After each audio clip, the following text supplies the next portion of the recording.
सुप्रभात मेरे प्रिय विद्यार्थियों। आज हम पुनरावृत्ति प्रक्रिया में जानेंगे वे आँखें।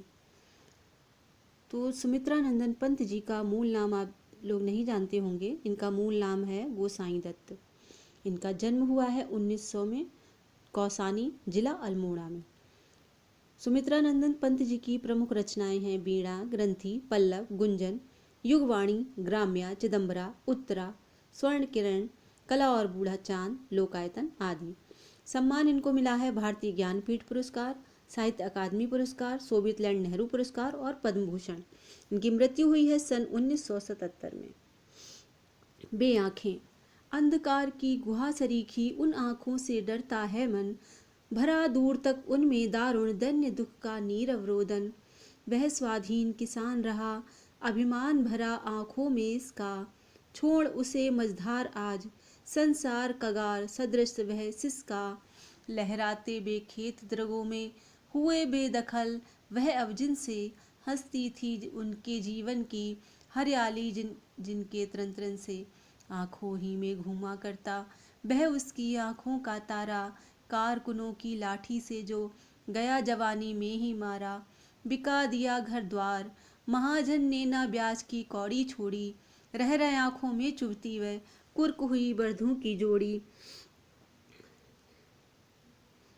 उजरी उसके सिवा किसे कब पास दुहाने आने देती, आँखों में नाचा करती उजड़ गई जो सुख की खेती।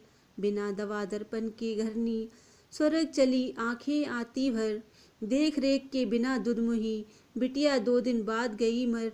घर में विधवा रही पतोहू लक्ष्मी थी यद्यपि पतिघातिन, पकड़ मंगाया कोतवाल ने डूब कुएं में मरी एक दिन।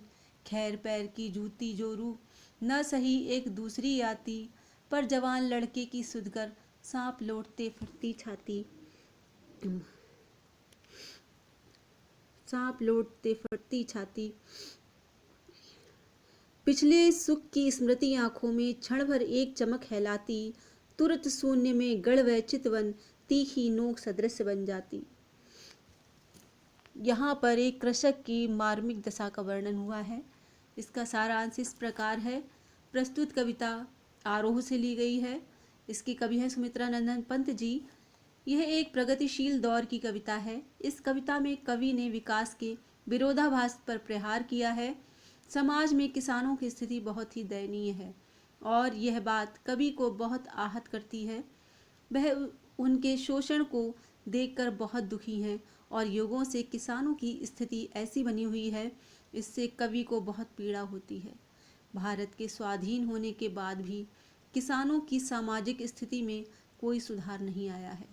उनको ध्यान में रखते हुए कोई भी उचित निर्णय नहीं लिया गया है।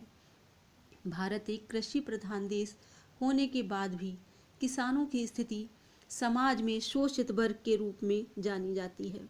इस कविता में कवि ने किसानों के व्यक्तिगत एवं पारिवारिक समस्याओं को उजागर किया है। कवि ने बहुत ही व्यापक रूप से समाज में व्याप्त वर्ग व्यवस्था को दर्शाया है। समाज में किसानों की स्थिति बहुत ही दयनीय है और यह बात कवि को बहुत आहत करती है। उन्होंने बताया कि किस प्रकार समाज आर्थिक स्तर पर उच्च वर्ग, मध्यम वर्ग, निम्न वर्ग में बटा हुआ है, जाति के आधार पर बटा हुआ है। वर्गीय चेतना अभी भी व्याप्त है और समाज विभिन्न वर्गों में बटा हुआ है। तो ये तो था वे आँखें का सारांश। छात्रों, आप इसको ध्यानपूर्वक पढ़िए और आप स्वस्थ रहें, खुश रहें, निरोगी रहें। इसी मंगल कामना के साथ अगली कक्षा में पुनः मिलेंगे। धन्यवाद।